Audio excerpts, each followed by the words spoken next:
Hello and welcome to Furious Driving and to my little humble abode, my garage at home with my favourite car of all time, my Rover 2000, my P6, which I've had since 1992. So this is one of those videos I do once or twice a year, which is basically a fleet roundup, let you know what have I got here, what's come, what's gone. Mostly it's more come than gone. I'm not good at the selling part of buying and selling cars.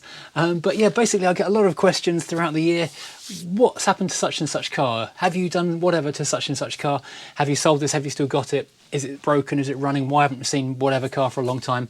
And the thing is, because I've got a few cars, it's hard to keep them all here at the house. Obviously I can't, I physically can't. I take the entire street up with parking. And obviously, because I have to tax most of them, they're mostly under 40 years old, so I do have to tax them, so I don't tax them all, so you don't see them all. And then sometimes if a car's not been used for a couple of months, you have to remember to go and do something with it. So they just kind of sit there. So anyway, this is one of those videos where I round up every single car on the fleet. I was going to tell you how many I've got, but I've ever so slightly lost count. So if you just let me know at the end, that'd be really handy.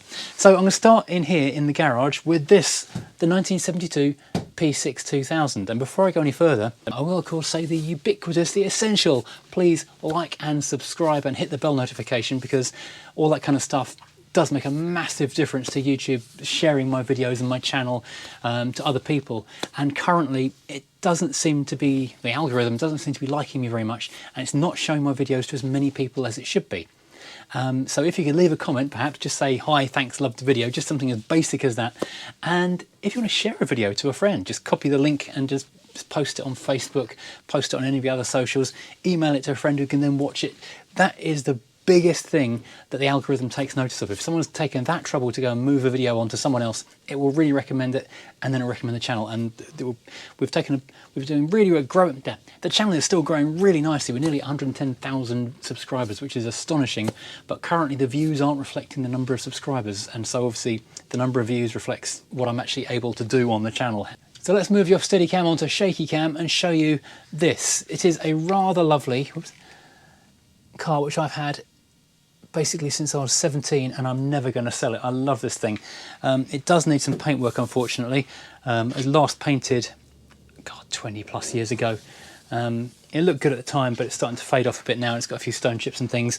One of the wings is a bit rotty, but I've got a better wing in the other garage. Someone painted for me, but the wrong colour. Oh, I left the key. Oh, the keys are open, yes. It has been re-trimmed a few years ago. Just before we did the Beaujolais run in this thing, took it several thousand miles through France. It is lovely. It's an original Toledo red interior with Davos white exterior. It's got just shy of 100,000 miles on it. I think I had about 60 or so when I bought it, so I put a few thousand miles on it over the years. It was my main car for many, many years. Only stopped driving it really when I needed a proper car for work, and it wasn't really suitable for sort of work activities. But yeah, it's a lovely thing. It runs nicely most of the time. It's one of those cars, some cars, and I don't know if you might have noticed this, they want to live and they want to go. So you turn the key, and even if they're not running well, they try. They're like a faithful old sheepdog that trots along. Even though it's got a bad leg, it'll trot along. When it's running well, it runs really well, but even when it's running badly, it still tries. It's a lovely car. Never going anywhere, this one. We'll follow up our initial car on this walk around with the ones that have left and the ones that aren't here. The ones that aren't here are the Rover 400, the 420 GSI Tourer, are a super, super rare car. I picked up a couple of years ago because I was offered it, I just found it doing a walk around of a huge field or a barn full of mostly Rovers. It's a huge collection, and the owner very rarely sells cars from it, and I really took a shine to it, and he said, well, do you want the car? So I was like, yeah, okay, yeah, I can't really say no to that one. And when am I going to get another opportunity to buy one? So that's a lovely car. It's night fire red with the Silverstone Recaro seats. However, all the lacquer's fallen off, and it's got a little bit of rust around the rear arches. So it's currently with the paint shop, who have had it for so long I've lost count now. It must be coming up to 2 years now they've had it. So yeah, effectively free storage, but who knows where that car's gone. I'm hoping it'll come back at some point. I had kind of hoped it would come back for Rustival this year, maybe Rustival next year, I don't know. Anyway, that is a lovely car. When it comes back, I've no idea what I'm going to do with it, because, well, I'm running out of space. I need to find more space so I can keep it. I may have to sell it immediately with its fresh paint, just so I can pay for it and store other things. Who knows? Second car that's off-site at the moment and will need some money, so I might have to sell the Rover to pay for this one. The Mercedes W123, which I had on the drive for years, trying to make it work, trying to fix the various problems with it. It was a car I found when I was at work. It was in a barn. It literally was a genuine, honest-to-goodness barn find. The guy said, look, this car's been here for decades. No one's claimed it. No one knows whose it is. If you take it away, you're doing us a favour. So I towed it away. I then spent 18 months, 2 years making the thing run, because the fuel system is like Bosch Jetronic mechanical fuel injection, nightmare to make work, but I got it going in the end.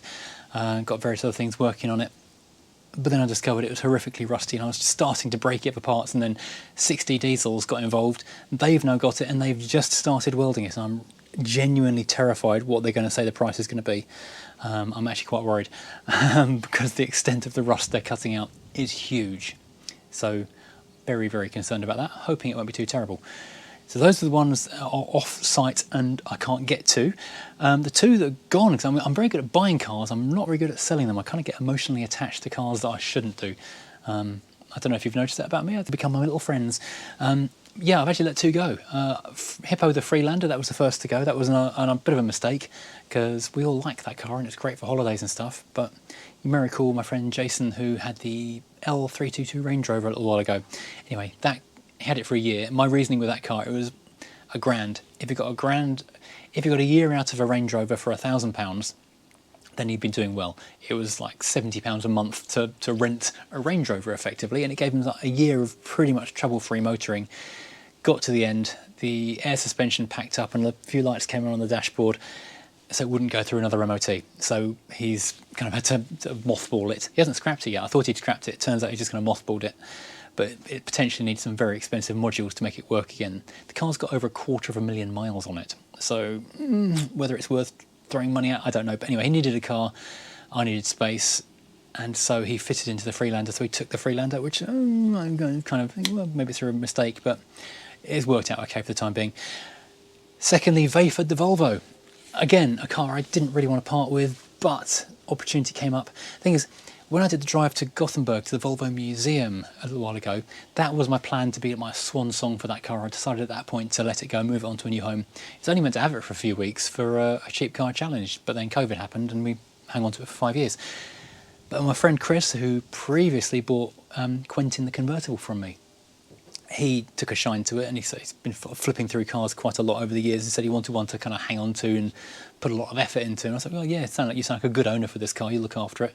So he came down, he bought it, and he's got it up in the northeast now. So I can see sort of photo updates of it every so often. It's having a little problem with, I think, the crankcase ventilation system at the minute, because it's running a bit rough. But other than that, the car's still going well. Right, okay, let's look at the other stuff that's outside now. Okay, so stepping out into the driveway, we do actually have 5 more cars. We've got 2 Mercedes, 2 Fords, and a Mazda, or technically a Unos, looking out here. So I'll start with the one nearest to me. This is my delightful, rather wonderful 2002 Ford Crown Victoria Police Interceptor. This is kind of my weird dream car. After a few trips to America since about 2002, I kind of really fell for these things, because it's just a real kind of feat of engineering to get a car that will do 500,000 miles quite happily and survive being crashed into multiple times down to sort of a sub £20,000 price tag. It's a brilliant thing. It's an amazing feat of engineering. I love it. It's like a truck body with a Mustang engine and a sedan body. It's also got loads of unique cop bits to it, like the heavy-duty suspension, loads of extra cooling parts in the engine way, so it can just idle at the side of the road and then go full throttle whenever it needs to. It's got the Viewer in New Zealand sent me this nice dash topper, which is actually sliding off. It's got hard-wearing front seats, wipe-clean back seats, or rubber flooring for the same reason. It's got stab-proof panels in the back of the driver's seat. It's got an aluminium torque tube drive or prop shaft. This has got the X5 package on it, which means it's got the acceleration limited slip differential in the back of it. It's pre-wired for a ton of different items of police equipment throughout the car. And it's interesting the kind of reaction this car gets over here, because in the UK and Europe we have a very different relationship with our police to what Americans do with theirs. We don't have that same kind of, we fear the police. They're just people who kind of help look after us and keep society safe over here, so very different vibe going on.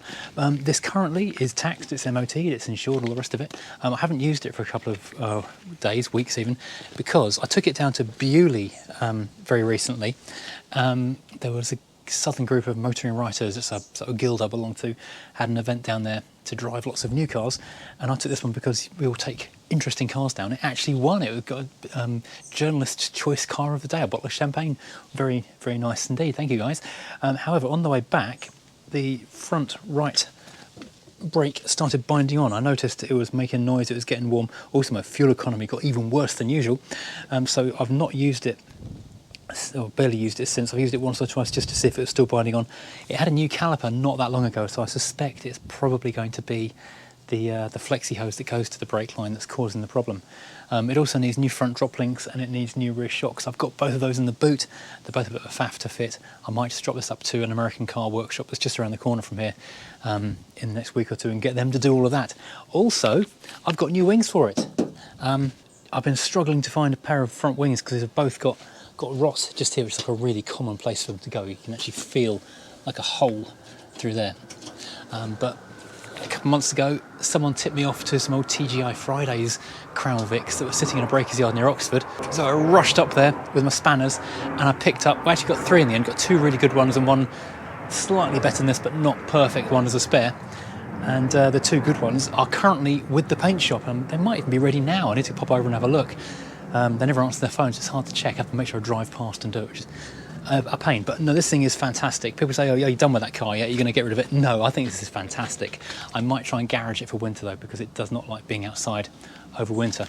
Yeah, it's got a little bit of bubbling on this arch, which needs to be sorted out as well. So yeah, mostly really, really good. Now it seems to be getting a bit of a thing for Mercedes, Mercedes, if you like, going on.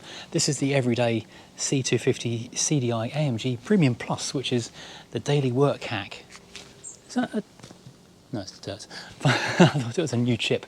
This thing works hard for its money. This is the car which does all the heavy lifting off camera.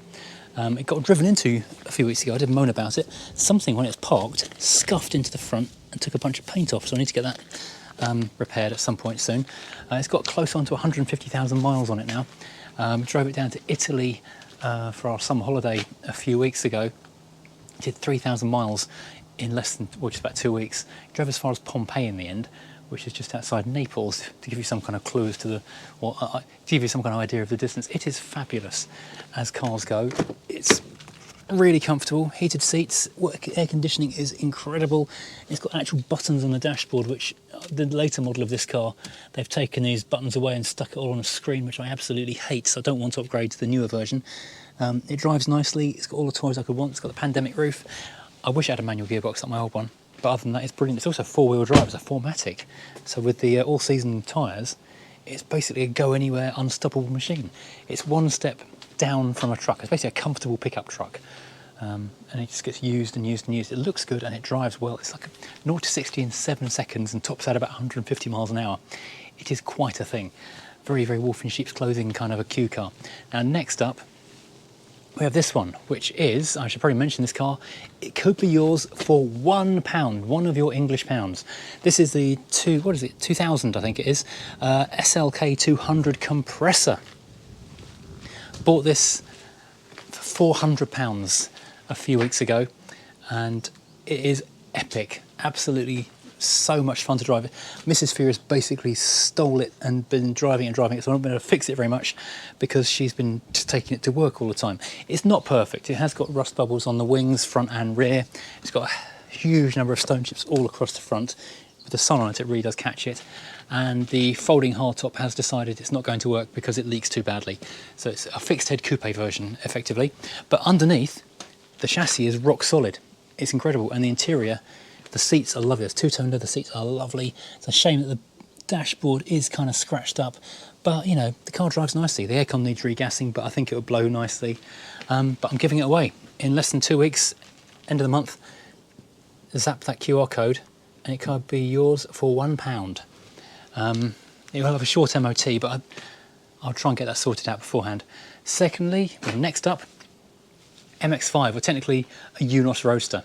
I wanted an MX-5 for so long, but never got around to getting one. But I saw this one at a classic car garage, and it belonged to the mechanic over there, so we'd done loads of work to it, making it absolutely tip-top. Then he'd lost his storage, and partly because it fell on it, so I had to put a new front wing on it. But over the last year or so, I've made it kind of what I wanted. I've lowered it. I've put on these R50 mini Steelies, which look fantastic on this thing. People were like, no, that's never going to work. It really does. But this is a UNOS Roadster. So it's got the, well, it's a V-Special UNOS Roadster, in fact. We have got the Nardi steering wheel, we've got the Nardi wooden handbrake. I've updated it to that rather nice, unique skateboard deck made gear knob. Got leather seats, got limited slip diff in this one as well. We've got air conditioning, which needs regassing. We've got the actually quite rare matching kind of deep pile floor mats in this thing. Also, it's got a bigger exhaust as well, so it does feel like a proper sports car. It feels faster than it really is, but it's enormous fun to drive. I really do enjoy driving this thing. I will probably be sawing this for winter at the end of this month. It's September now.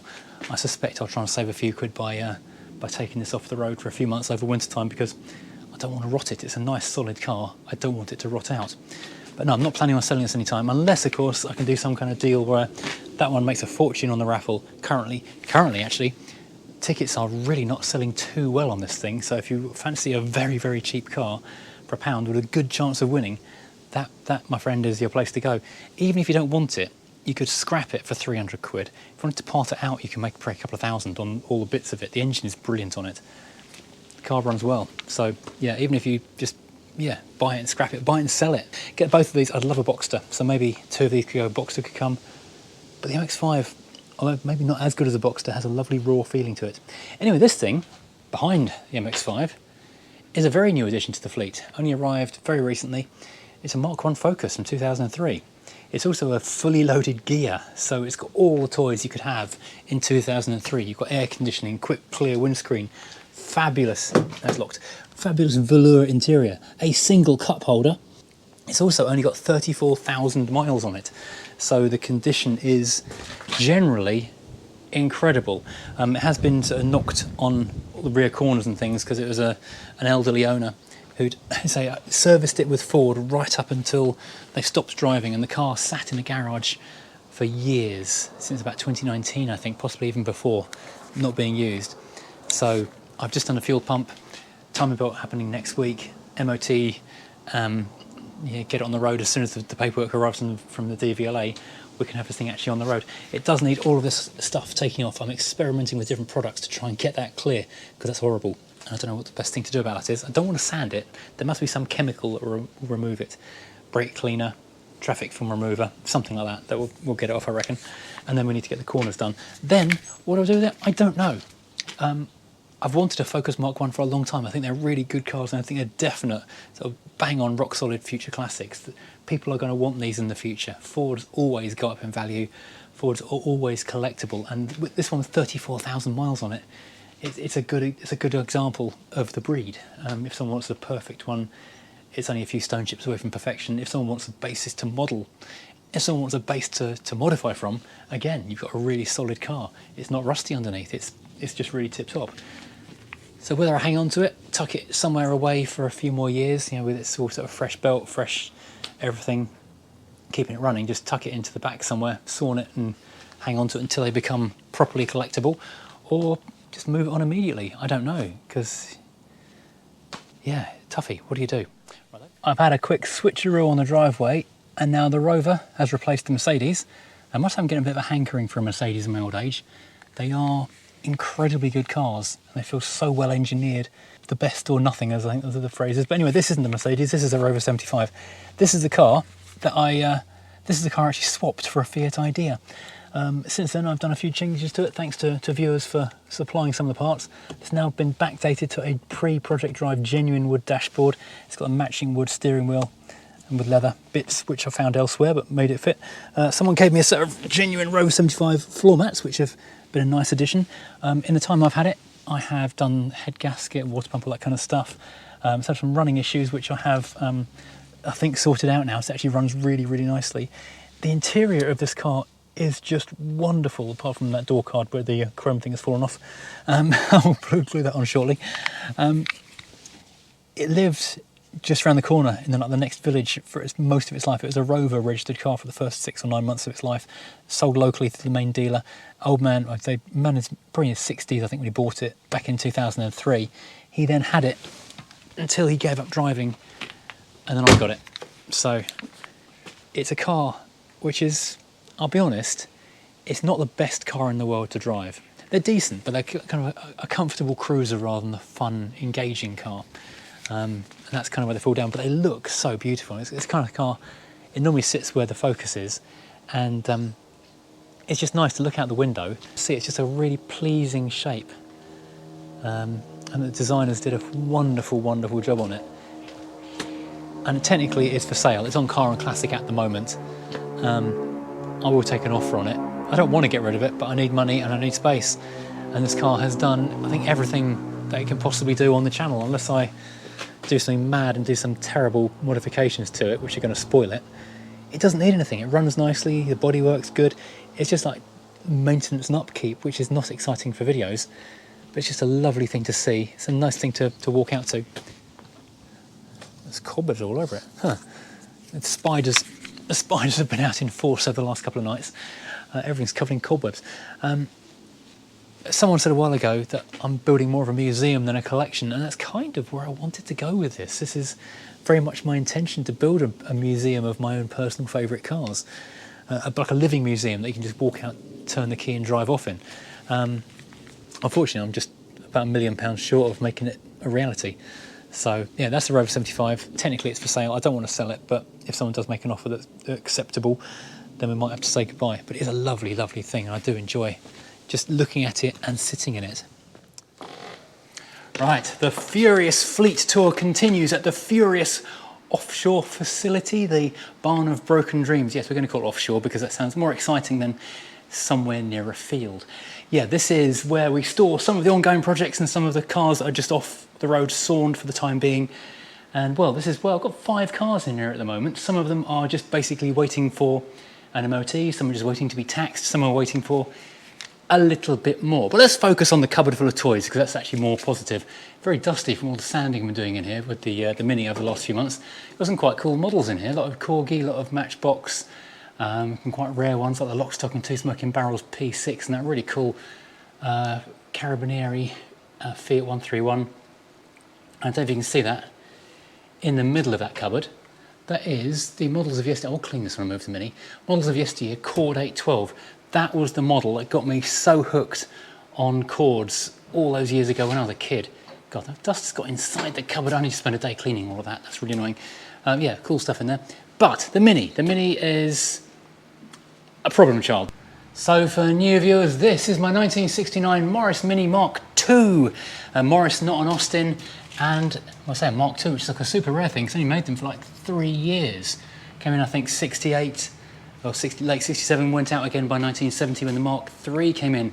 This was a stalled restoration project that someone had, which has been sat in a garage since the 1990s with its rear subframe off. It's actually got a new subframe which was purchased back then, still, you know, looking like it's just come out of a shop. Unfortunately, it had been restored or patched multiple times over the years to keep. Unfortunately, it had been patched multiple times over the years in order to keep it running and keep it MOT'd. It's an amazing one-family car, bought by the lady back in 1969, came from the Morris dealer in Croydon. Her son actually drove it home, she didn't want to drive that far in her brand new car. Found the letters that came with the thing. Her husband actually bought a larger Morris, or Wolseley, I think, from the same dealer a few months later. So kind of real nice family connection there. When she gave up driving, the son who'd driven it home from the garage, he then kind of took over the car and drove it for a number of years. And then in the early 1990s, both his kids, who are kind of the same age as me, learned to drive in this car. And it was actually registered from the original owner, the lady who bought it first of all, to her granddaughter. So the granddaughter's name was on the thing. I've now met the granddaughter at a car show, and she's really happy that the car is being attempted to be restored. The thing is though, because it was a cheap old car at the time and it's been plated and patched many, many times, it's gone from being what I thought would be a relatively easy restoration job to actually quite a tricky restoration job. So it's going to need an awful lot more panels. I did a video about this a month or two ago, sort of saying everything I'd found. So it needs new inner wings, new outer wings, new A-post area here and outer, new sills, outer edges of the floor pans.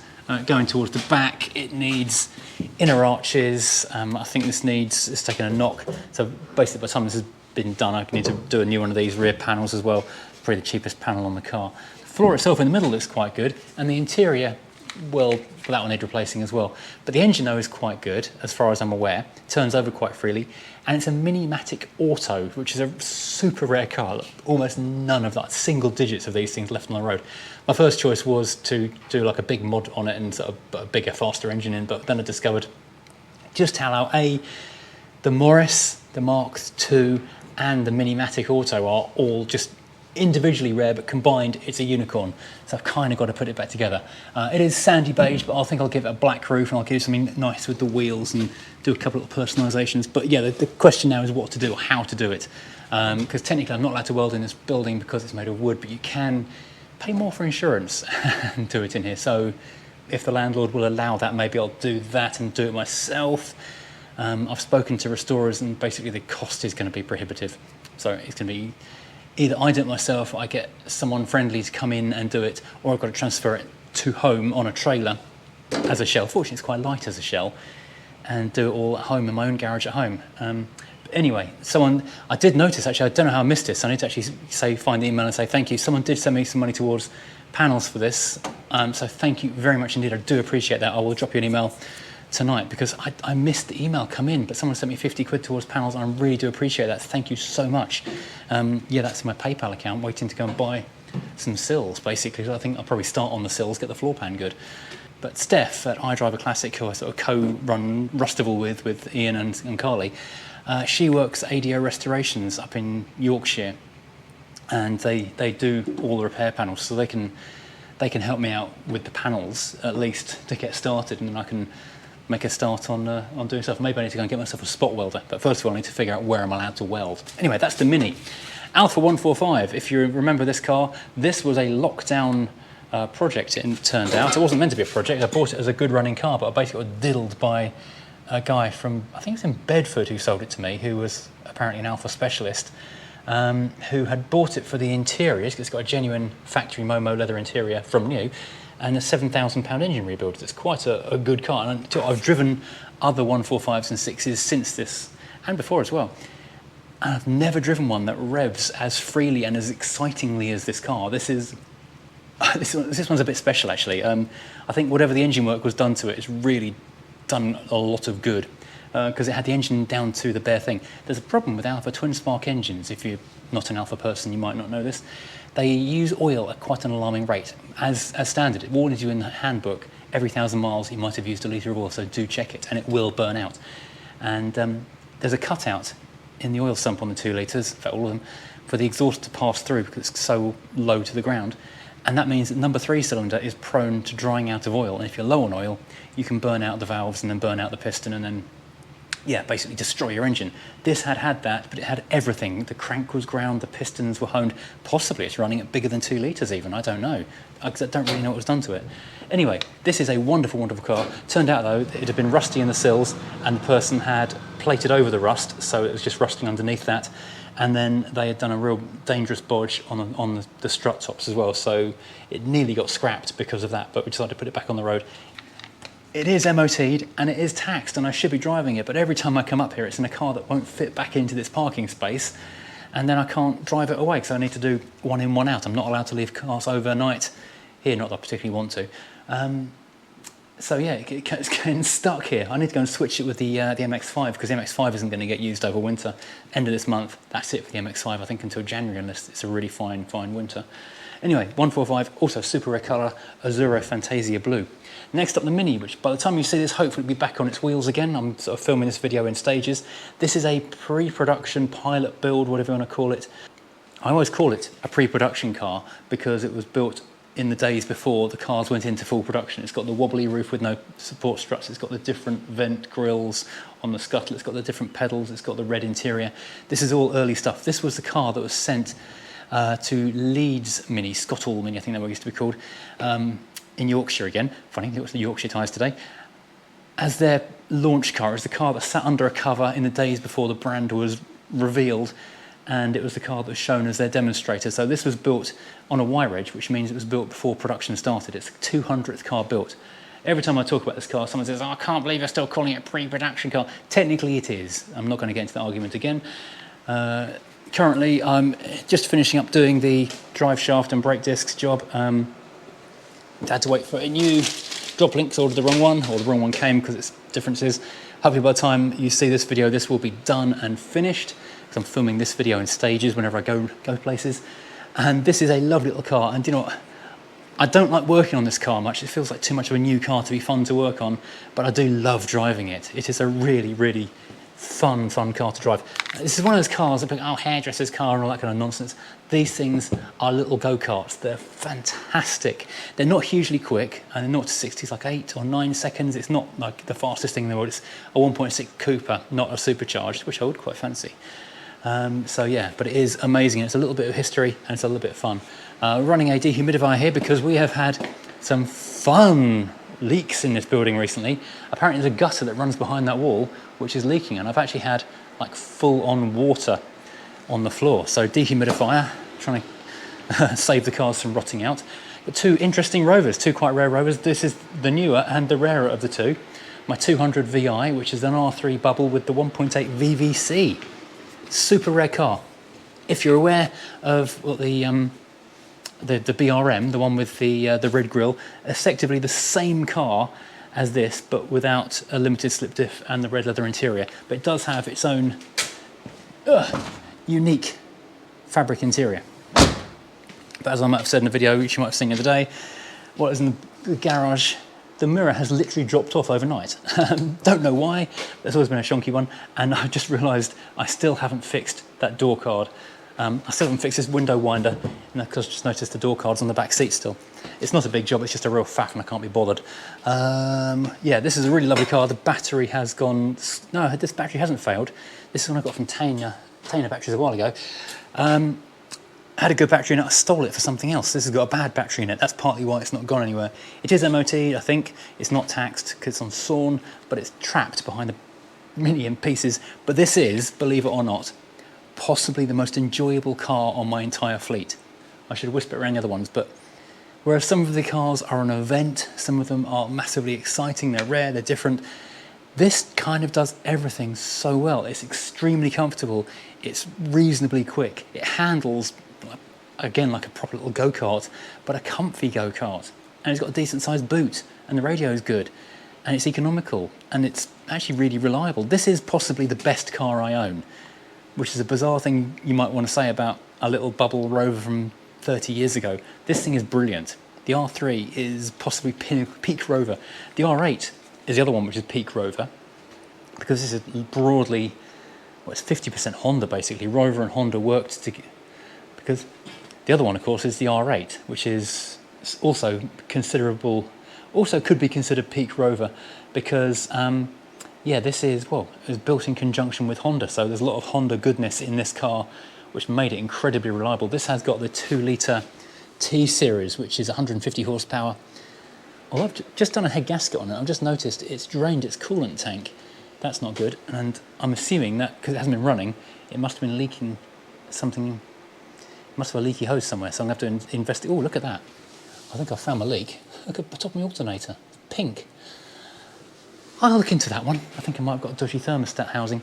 So yeah, this is a really cool car. There's about 15 of these left on the road, and there's 50 to 75 of these on the road. I haven't checked the numbers in a little while. It's locked. This has got a Silverstone interior. This is the coupe, the Tomcat. Really is a lot of fun, these cars. This is lowered on gas coilover. It's got the Cosmos from a BRM. It needs a full respray. It looks really nice in here under the dust and the lights, but it's actually a little bit scabby in a lot of places. But this one, a few light modifications, huge fun. I'm not allowed to sell this car. My son is currently 14, wants this as his first special car. He said he wants to learn to drive in one thing and then inherit this. I'm not allowed to sell this or the white Rover P6 or the black Rover P6. I'm not allowed to sell them. He's claimed them. So yeah, I hope I don't need to sell them. So yeah, that's that. And that's the A series out of the Mini. That's the big compressor that was blasting the Mini with. Maybe I'll do some painting with that soon. That's the Italian flag for when I have Italian cars near, like that one. or the Punto. I don't think the 159 will fit in here. The 156 Estate, which is still sort of technically mine, that might actually fit in this spot. But a bit of a pain to, to trailer it here and then find out it didn't. So yeah, we'll figure that one out. Anyway, this is the barn. I'll quickly show you upstairs, not because there's any cars up here. This is where I keep a lot of the stock that goes out on the website. There's my subframe for the Mini. Spirito de Punto, there's lots of fun Spirito de Punto merchandise. Project Railway, which we started doing together, although we spent more time buying model cars than doing railwaying stuff. And around here we've got the contents of several cars. We've got spare seats for the R50 Mini, we've got the interior from the classic Mini, we've got the interior from the W123, we've got boxes and boxes of t-shirts and hats. We've got a Crown Vic spare wing, which is only a tiny bit rusty, but the two good Crown Vic wings are over at the painters. Should probably go over there later actually. Oh man alive, boxes and boxes of t-shirts. I'm trying to run down the t-shirt stock now and do it on print on demand rather than having everything as in here in the barn, because it's a lot of finance. Believe it or not, there's over £1,000 worth of stuff just there. So what I'd rather do is just have a few things that I take to shows and events rather than having tons of stuff tied up there. Oh, one more thing. I've got a lot of number plates that people have very kindly sent over, which I haven't yet put on the wall. I need to spend a day doing that. I've just not had time. So much stuff up here. Oh, winter tyres that I don't need anymore. I need to sell those. I'll maybe do that this afternoon. Bits of Mini. Most importantly of all, we have tea, coffee, kettle and water. That is the most important thing in this barn. Oh, this is not actually a planned thing. This is Mini Christmas cards and Christmas tree decorations are on the website. I need to start promoting them soon because it's nearly Christmas again, blimey. Huh. I've not been up to the Lockup in absolutely weeks. I mean, I'm embarrassed to say how long it is since I've last opened this door. I'm really hoping, yes, there is still a Fiat Punto in here. This is, embarrassingly to say, as it's been sat neglected for so long, the oldest Fiat Punto in, spider web, yuck, in Great Britain. Yay, yay, yay. That's a big spider web right through my face, yuck. Okay, the oldest Fiat Punto in Great Britain. Thankfully the roof hasn't been leaking too bad on this garage as it has done in the past. Sorely neglected car. I bought this car because it's interesting, because I really like Fiat Puntos. It's a really interesting little car being the oldest one. Got a little Italian flag on the back shelf from Fiat and Friends last year. It's an interesting colour. It's an ELX. It's 1.2. It's such a cool little car. I've got cassettes in it so I can play tapes in the tape player. I think, from memory, the battery's disconnected. It has got an isolator, which I had isolated, and thankfully everything made gurgly noises when I reconnected that. I have done a timing belt and a coolant change and an oil change on this thing, and apparently the lights are on. I'll turn those off.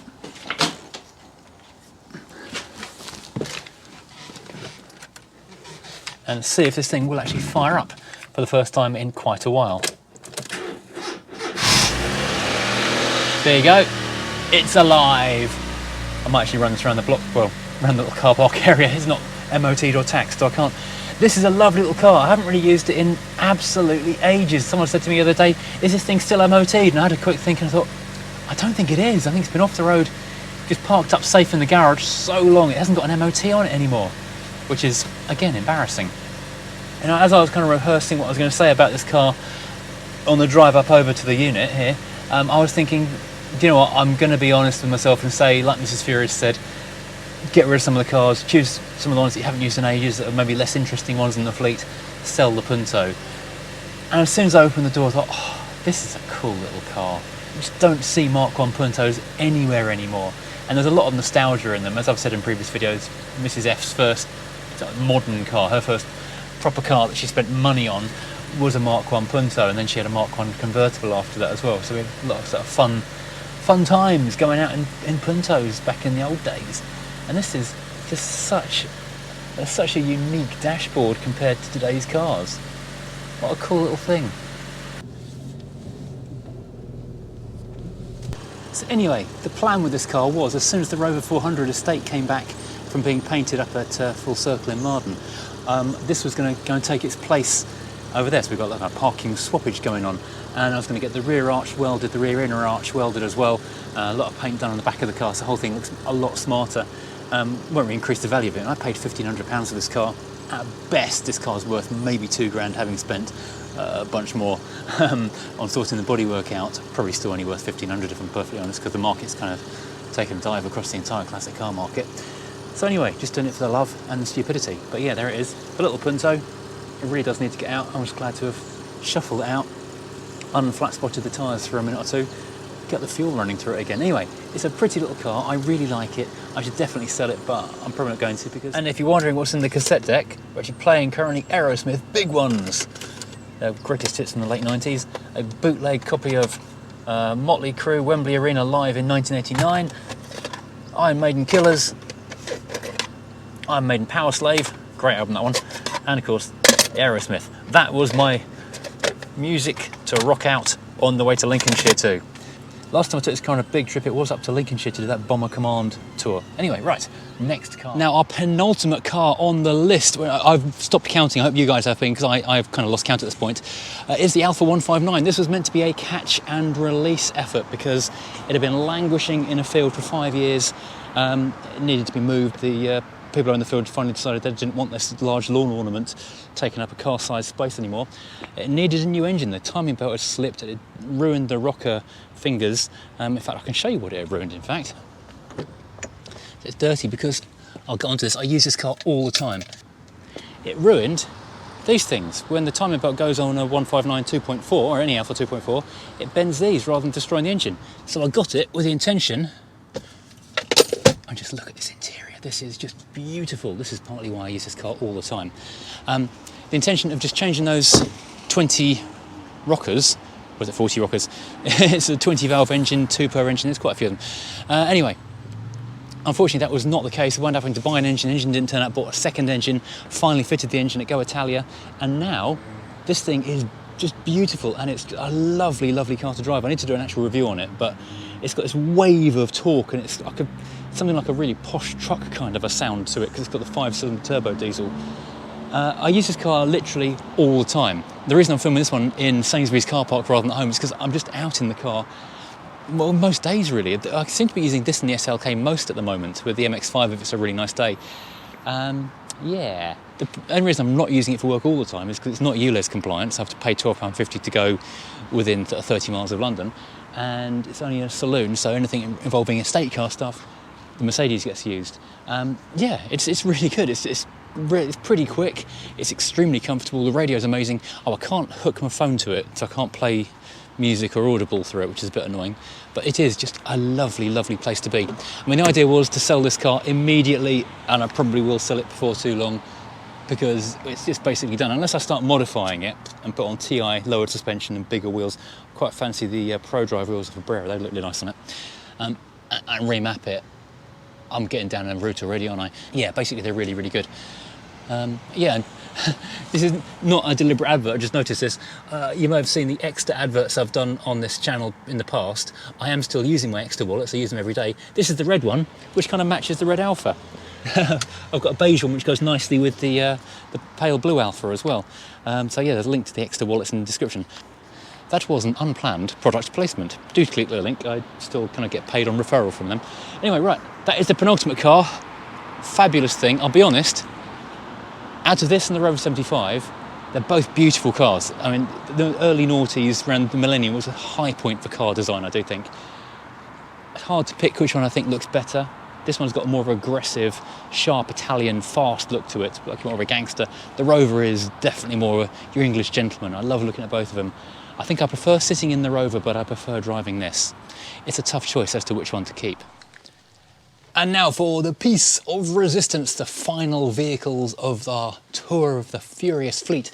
This is the most impressive and least reliable car that I own. We also didn't mention the other one, which is also unworkable at the minute, the Sinclair C5, which still needs a motor and everything fitting to it. It's an ongoing project.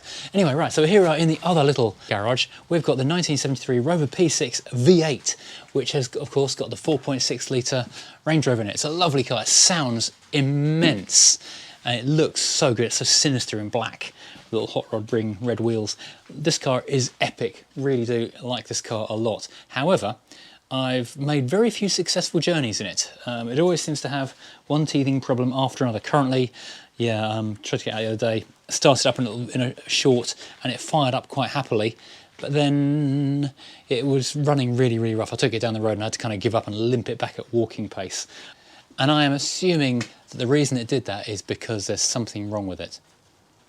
Almost certainly. So yeah, probably I think it was a power generation issue. I think I need to put a different fan belt on. I know I need to put a shorter fan belt on, but I think the fan belt was slipping and so the alternator wasn't spinning fast enough. It was not generating enough power.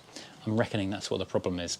Anyway, this thing is fantastic. It sounds amazing. It can't leave a junction without spinning its wheels. It's just everything I want it to be, apart from it's not yet a manual. That's the next thing on this car's hit list to do, is to manual swap it, because the old 3-speed Borg Warner isn't where I want it to be. So that's yet another project, but that's going to be quite a pricey project. That's, yeah, you know, you're talking a couple of £1,000s to do that particular thing. So we're going to have to make a bit of investment in this car to make it everything it wanted to be. I didn't do it initially because I wanted to try and get the car running, make the car work, and then put the next step of investment in. And obviously it would have been easier to put the gearbox in when the engine was out, but I didn't know if the engine was going to work, and it was quite prescient of me to do it that way, because it took absolutely ages to get the motor working. The first garage I took it to and I couldn't make it build oil pressure, sat on it for best part of a year, did very little, charged me £1,000 and ruined the paintwork by leaving it parked under weeds. I've polished it multiple times and the paint is just kind of etched, so I'm probably going to have the car painted again now, so I'm really not very happy with them. The problem, it turned out, was a gasket, an oil gasket had slipped a tiny bit and partly blocked an oil-way. So that was it. Anyway, that is this car. This is the last of the fleet, and including the Sinclair C5, that means quite a few. Also, we've got this thing here, which is the roof tent, which was on Hippo the Freelander. It's currently residing in here. And this is a liner to make it usable in the wintertime. Currently haven't got a car for it to put on. I mean, technically it could go on the roof rack of Mrs. Furious's Mini, but because it's quite a weight, hoiking it on and off is quite tricky, and she uses the roof rack for her kayaks, her kayaking adventures all the time. So that would be an issue without being on there.